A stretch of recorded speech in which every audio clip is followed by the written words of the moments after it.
Coucou tout le monde, j'espère que vous allez bien. On se retrouve aujourd'hui pour le premier update lecture du Black November 2020. Je vais vous parler des 4 premières lectures que j'ai faites. Donc il y en a deux qui sont sur la... première semaine et 2 de la deuxième semaine. On est actuellement dimanche de la deuxième semaine. Je suis en train de lire mon 3e livre. J'espère que je pourrai le finir d'ici ce soir. Bon, sinon je dépasserai un petit peu, c'est pas bien grave. J'ai tout d'abord commencé mon Black November en lisant quelques nouvelles du recueil Storia sorti chez Hugo Thriller, enfin Hugo Poche Thriller. Je vous en parle pas aujourd'hui parce que je l'ai toujours pas terminé, comme c'est un livre qui contient qu'un seul mot dans le titre. C'est un petit peu le livre que je lis tout au long du mois, surtout que ce sont des nouvelles, donc je peux lire une nouvelle de temps en temps. Je l'ai bientôt terminé, mais je vous en parlerai du coup la prochaine fois. La première semaine du Black November, la consigne était lire un roman d'un auteur qu'on n'a jamais lu. Et du coup, j'ai lu 2 romans cette semaine-ci, Sauf de Hervé Comer et Entre deux mondes de Olivier Norek. Je vais commencer par Sauf de Hervé Comer, qui est un petit livre qui fait 280 pages et que j'ai lu en une journée. Je n'ai pas pu le lâcher, franchement. C'est pas un coup de cœur, mais ce livre, je l'ai adoré et il y avait un suspense de fou, j'avais envie d'y retourner. Bon, je vais d'abord vous parler un petit peu de l'histoire.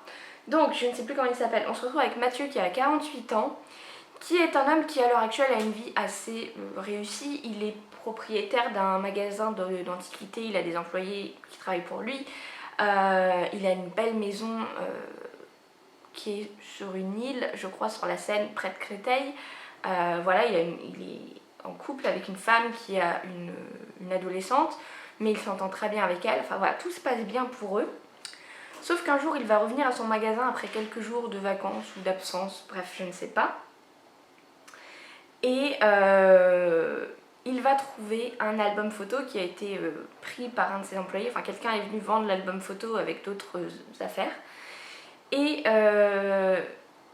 ce qui va particulièrement le perturber dans cet album photo, oui d'ailleurs j'ai oublié de vous parler d'un détail important d'abord, c'est qu'il n'a pas eu une vie très simple avant la belle vie qu'il a actuellement, c'est-à-dire que ses parents sont morts dans l'incendie de leur manoir quand il avait 6 ans je crois, quand il était en colonie de vacances.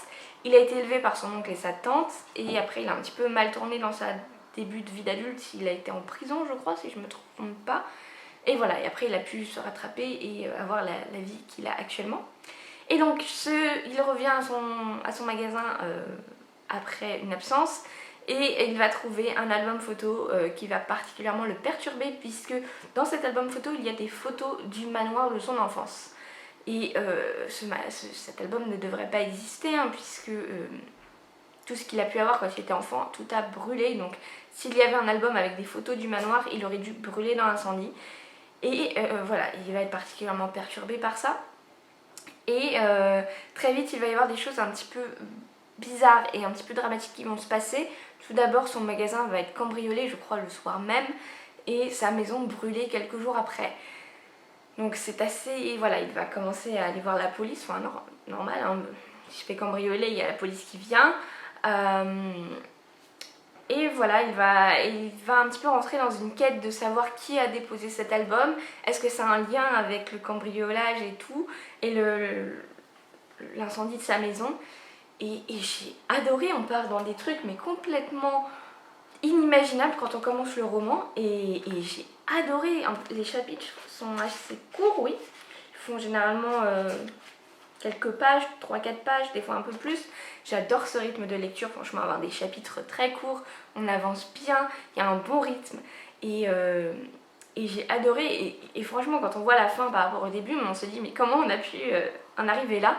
Et j'ai adoré, il y a des secrets de famille, il y a vraiment des trucs inimaginables, et on va sur des pistes et puis c'est pas ça, et puis on va sur d'autres pistes et c'est pas ça. Et franchement j'ai adoré, c'est pas un coup de cœur, je sais pas pourquoi, peut-être que c'en est un au final, je ne sais pas, mais j'ai vraiment adoré ce roman. Et j'ai hâte de lire d'autres Hervé Comer. Sophie d'ailleurs, je crois que tu as lu beaucoup de Hervé Comer, n'hésite pas à m'en conseiller d'autres parce que franchement celui-là je l'ai adoré. J'ai ensuite lu Entre deux mondes de Olivier Norek, donc toujours chez Pocket, je crois que cette update lecture est 100% Pocket.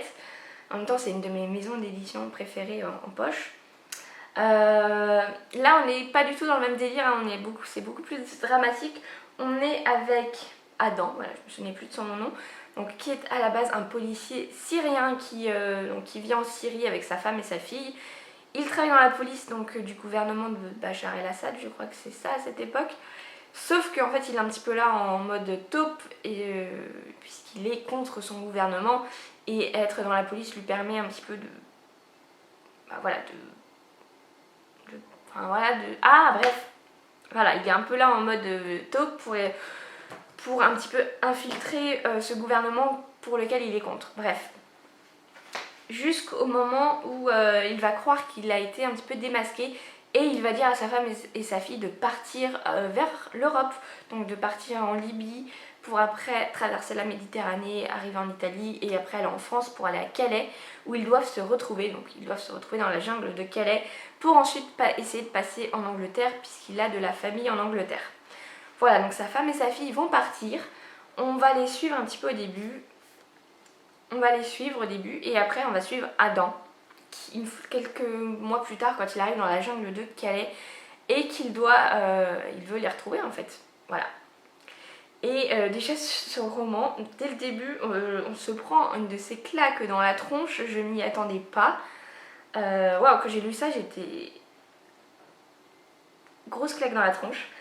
Et ensuite, du coup, on va suivre Adam, donc, qui vit dans la jungle de Calais, mais qui a toujours au fond de lui cette... voilà, il est quand même policier, donc... voilà, il commence à y avoir des crimes un petit peu dans la jungle. Enfin, je pense qu'il y en a quotidiennement, mais bon, généralement, s'il y a des meurtres, les policiers français ne s'en préoccupent pas spécialement, puisqu'ils ne veulent pas spécialement rentrer dans la jungle de Calais. Et c'est ça que j'ai trouvé intéressant, même si je suis pas trop à lire que des romans avec que des flics, mais j'ai trouvé ça intéressant. J'ai appris plein de choses sur la jungle de Calais qui aujourd'hui je crois n'existe plus, hein, si je ne me trompe pas. Elle a été démantelée et les migrants qui s'y trouvaient ont été éparpillés un petit peu partout en France. On apprend un petit peu à vivre le quotidien de gens de Calais, de flics de Calais. C'est pas forcément facile, hein. Je pense que c'est la vérité, mais apparemment là-bas, une fois qu'on était à Calais, on ne pouvait pas demander de mutation parce que sinon personne ne voudrait rester à Calais. Et oui, j'ai oublié de vous parler, on suit un personnage aussi français, donc un flic français, qui est demandé spécifiquement à être muté à Calais et tout le monde, enfin personne ne le comprend en fait. Ses collègues se disent mais pourquoi, enfin tout le monde veut partir d'ici et toi tu demandes spécialement Calais. Donc voilà, on va suivre cet homme qui pareil a une femme et une fille qui est ado et qui va devoir aller assez régulièrement s'occuper de choses qui se passent dans la jungle de Calais. Et du coup, Adam et Bastien, du coup ils s'appellent, vont un petit peu avoir des liens de policier à policier, hein, même si Adam il n'est plus flic et surtout il n'est pas flic français, mais il va vouloir échanger avec Bastien. Déjà il va essayer d'un petit peu de se rapprocher de lui pour qu'il puisse trouver des informations sur sa femme et sa fille, savoir si elles ont été arrêtées quelque part, si elles ont été envoyées en Syrie, enfin bref. Et on va suivre aussi un petit garçon noir qui vient apparemment du Soudan, qui est un petit garçon qui n'a pas vraiment de chance, hein, puisque Adam va le rencontrer au moment où il va le sauver de viol d'hommes d'Afghanistan, je crois. Voilà, donc c'est un petit garçon qui est muet, dont la langue a été coupée, et j'ai adoré ce petit garçon. Il est vraiment... Franchement, j'ai vraiment eu un coup de cœur pour ce personnage. Enfin, même pour tous les personnages, ils sont tous touchants et il vit des choses tellement dures qu'on ne peut que s'attacher à eux, voilà. Et voilà, je peux pas dire que j'ai passé un bon moment, c'est un petit peu bizarre de dire ça avec ce genre de roman, puisque il est extrêmement vrai. Enfin, j'étais pas là-bas, mais enfin, comme je crois que c'est dit, hein, c'est pas vraiment de la fiction. Même Olivier Noreck le dit, je crois, à part vraiment les personnages, leur vie et tout, c'est c'est de la fiction, mais toute la situation n'est pas de la fiction. Je crois qu'il a été, quand il l'a écrit, il a été à Calais avec des flics, puisque Olivier Norek est flic à la base, enfin policier, excusez-moi je dis flic, mais policier. Et du coup il a été là-bas et pour vraiment être dans le bain, pour pouvoir écrire son roman. Et ça se sent, c'est vraiment très réaliste et on n'est pas épargné, voilà. Après, un petit détail qui m'a chiffonné, surtout quand on parle du petit garçon donc qui s'appelle, enfin comme on ne sait pas son nom, Adam l'appelle Kilani. Et au début quand on le décrit plusieurs fois, c'est le petit Black. Le petit Black, le petit Black, le petit Black. Je suis assez mal à l'aise avec ça en fait. Surtout voilà, c'est un livre français. Enfin, le mot noir n'est pas un mot tabou, il faut lui. Enfin voilà, Black. Moi-même, j'ai jamais pu échanger sur ce sujet avec des personnes noires, mais j'ai déjà vu des vidéos de personnes noires qui en parlaient, qui disaient qu'ils préféraient être appelés noirs que Black. Enfin voilà. C'est un petit peu tourné autour du pot, surtout que Black ça veut dire noir, enfin voilà, c'est comme Renoir, Black, voilà, il faut dire noir. Et du coup, le fait d'avoir petit Black dans le roman, je sais pas, ça m'a un petit peu perturbée, comme s'il voulait pas dire le petit noir, mais en même temps, c'est ce qu'il est, et dire le petit Black ça revient au même, sauf que ça fait un peu, je veux pas me mouiller, je sais pas. C'est comme ça que je le prends, je sais pas, peut-être que je suis mal placée pour parler de ça, je n'en sais rien, mais ça m'a fait tiquer au moment où je le lisais. Mais sinon voilà, ça a été, c'est pas un coup de cœur non plus, je sais pas pourquoi, peut-être parce que, non je sais pas. Mais ouais, c'est un roman très dur et je suis très contente d'avoir pu enfin le découvrir et découvrir Olivier Norek.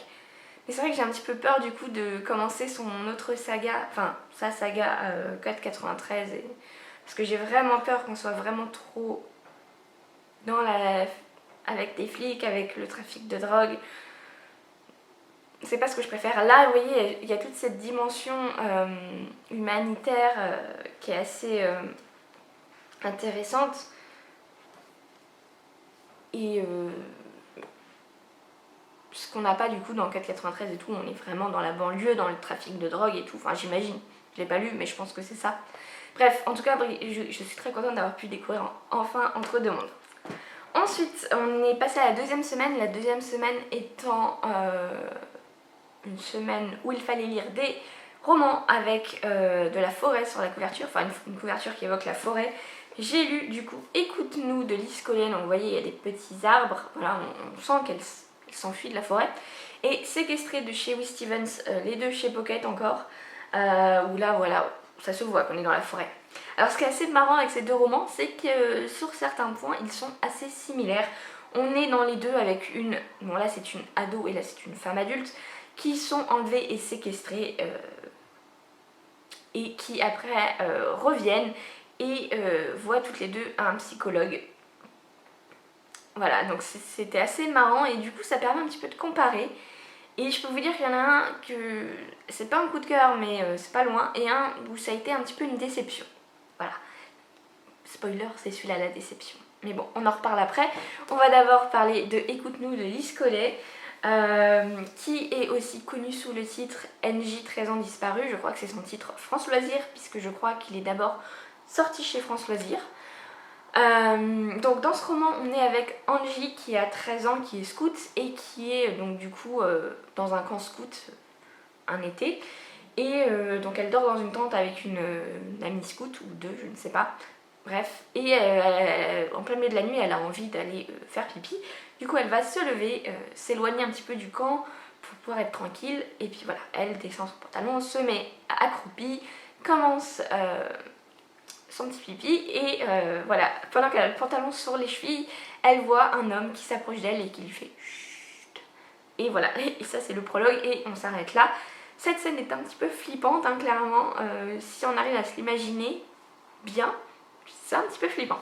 Bref, et tout de suite après, on se retrouve avec Angie qui marche en fait, qui rentre chez elle après son camp scout. Et elle va arriver chez elle et ses parents vont l'accueillir d'une façon assez particulière et elle va pas comprendre, puisque ses parents vont tout simplement lui annoncer que ça fait 3 ans qu'elle a disparu. Sauf que pour elle, non. En effet, elle a un petit trou de mémoire. Mais pour elle, là, elle vient de rentrer de son camp scout. D'ailleurs, elle rentre à pied, elle comprend pas trop pourquoi. Et pour elle, elle a 13 ans, voilà. Mais ses parents lui disent non, ça fait 3 ans, tu as 16 ans. Pareil, quand elle va se voir dans un miroir, elle ne va pas se reconnaître, elle va pas du tout comprendre ce qui va se passer. Et elle va commencer à avoir un comportement assez bizarre, voilà. Et du coup, elle va essayer un petit peu de reprendre sa vie là où elle l'a laissée, mais en même temps, elle va voir une psychologue, une psychothérapeute, psychologue, voilà, pour essayer un petit peu de se souvenir, puisqu'elle a cette amnésie, elle a un choc post-traumatique aussi. Et là, on va partir dans un sujet psychiatrique que j'adore, que j'ai adoré. Je vais pas vous le dire, même si moi perso, je le connaissais ce sujet avant de lire le roman. C'est ça qui m'a donné encore plus envie de le lire, mais c'est mieux de pas le savoir, franchement, je pense. Mais lisez ce roman si vous êtes un minimum intéressé dans les thrillers psychologiques. C'est de la bombe à ce niveau-là. Moi, je connaissais un petit peu le sujet, donc j'ai pas appris énormément de choses, mais je pense que si on connaît pas le sujet, on est susceptible d'apprendre plein de choses. Et ce qui est fou, c'est de se dire que c'est réel, ça arrive pour de vrai, et c'est complètement fou, voilà. Et sur ça, j'ai vraiment adoré, j'ai passé un super moment. Là où je suis, où je peux vous dire que c'est pas un coup de cœur, c'est que je l'ai trouvé un petit peu trop light. Donc à des moments, on va voir un petit peu ce qui est arrivé à Angie pendant sa séquestration. Et je trouve que l'autrice ne rentre pas assez dans le vif du sujet, quoi. Moi, je veux voir du sang. Non, bon, c'est pas ça que... Désolée, c'est pas ça que je voulais dire, mais voilà, être un petit peu plus... pas trash, mais enfin, c'est ce que je dis, oui, c'est ce que je disais, oui, dans mon vlog. Mais voilà, je trouve qu'on est un petit peu trop en surface de ce qui lui est arrivé. En même temps, c'est au final pas réellement le sujet principal du roman. C'est un moyen vers une fin, cette séquestration. Mais voilà, j'aurais voulu rentrer un petit peu plus dans le sang. Vous devez vous dire que je suis un petit peu tarée, bref.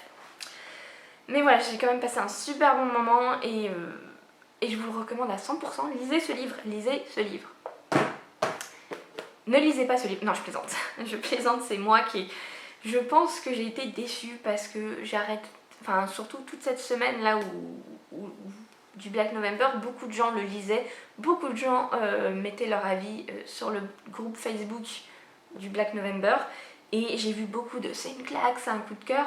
Et du coup, je pense que j'en attendais un petit peu trop. Séverine aussi a adoré ce roman. Et c'est elle qui m'a donné envie de le lire à la base. Et pareil, j'en attendais beaucoup. Et du coup, j'ai été déçue. Voilà. Donc là, on est avec une femme adulte qui s'appelle Annie. Donc après Angie, c'est Annie. Qui est agent immobilier, qui vit sur une île du Canada. Je ne sais plus comment elle s'appelle. Une île près de Vancouver. Enfin, c'est une grosse île quand même.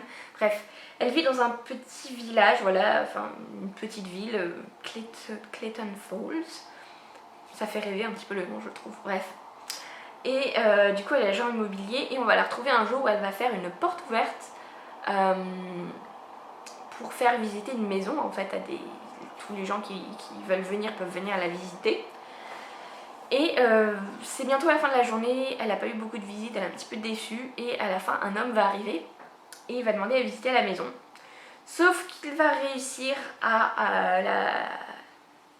enfin voilà, il va la braquer avec une arme et il va lui dire de monter dans sa camionnette et il va la droguer et voilà, et elle va se retrouver un peu plus tard dans un chalet, voilà, un chalet en bois dont les vitres sont condamnées, la porte, il y a une porte blindée.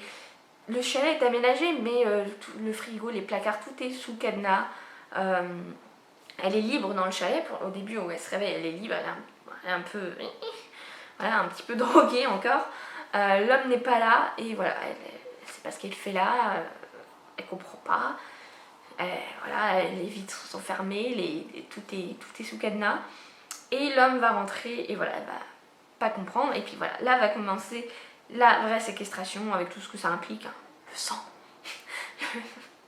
Non, faut que j'arrête, je sais pas ce que j'ai. Voilà, donc là on est beaucoup plus dans le réel, enfin on est beaucoup plus dans les détails en tout cas que dans Écoute-nous. Alors ce que j'ai trouvé assez intéressant sur ce roman, c'est la façon dont il est découpé, donc c'est des chapitres assez longs où en fait les titres des chapitres c'est première séance, deuxième séance, etc. etc. Puisque on suit Annie, pardon, quelques années plus tard je crois, qui est libérée, voilà, et qui voit une psychologue pour, voilà, après avoir vécu ce genre de traumatisme, c'est normal de voir une psy. Et chaque chapitre commence où elle s'adresse au psy, voilà, donc c'est à la deuxième personne, c'est assez... j'aime bien. Et voilà, c'est vous savez, docteur, voilà, limite on dirait qu'elle lui écrit... Enfin voilà, elle a vraiment une façon de s'adresser à la psy assez particulière. Et j'attendais beaucoup de ça d'ailleurs, je pensais qu'il y avait un truc par rapport à ça, et non. Voilà, désolée, je sais pas si ça spoil, mais non. Bref, donc le chapitre commence où elle s'adresse directement au docteur, et après on part en flashback sur ce qui lui est arrivé, et donc chapitre par chapitre on va apprendre, voilà, au début son enlèvement, le premier jour, les quelques premiers jours, les premières semaines, enfin bref, etc. etc. Donc ça j'ai trouvé assez bien fait.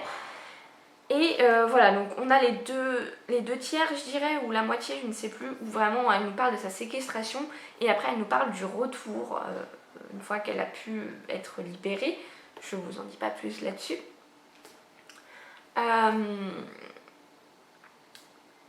Et voilà, et la vie après sa séquestration n'est pas forcément toute belle et toute simple. Donc c'est assez intéressant aussi de voir un petit peu la partie sur l'après.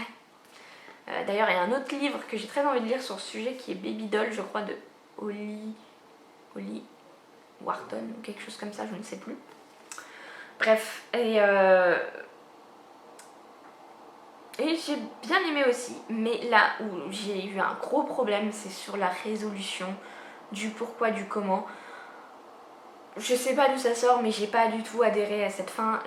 Non, j'ai pas du tout adhéré. Non. Je sais pas, je m'attendais pas à ça, et j'avais pas envie de ça en fait. Et du coup j'ai été déçue. Et voilà, et c'est surtout ça, je pense, qui a gâché ma lecture, c'est que déjà je m'attendais à des choses qui ne sont pas arrivées, et ce qui est arrivé, je m'y attendais pas, et je n'ai pas adhéré. Voilà. Donc un petit peu de déception avec ce séquestré. Mais j'ai très envie de lire le nouveau de Chewy Stevens, puisque je crois qu'on est dans le sujet du pervers narcissique, et c'est un sujet qui m'intéresse assez particulièrement, voilà. Mais bon, j'attendrai la sortie poche. Donc voilà tout le monde, c'était tout donc pour ce premier bilan du Black November. Je suis quand même très contente d'avoir fait toutes ces lectures. J'ai hâte un petit peu de terminer déjà le roman que je lis actuellement, parce que là c'est vraiment pas mal hein, pour l'instant. J'ai hâte aussi de passer à la semaine prochaine avec des romans avec des enfants, voilà. Un petit peu moins pressée d'être à la 4e semaine, puisque bon, thriller historique, ça me botte un petit peu moins, mais bon. N'hésitez pas à me dire en commentaire quel livre vous avez lu pour ces 2 premières semaines du Black November, si vous y avez participé. Je vais vous laisser et on se retrouve très bientôt pour une nouvelle vidéo. Salut!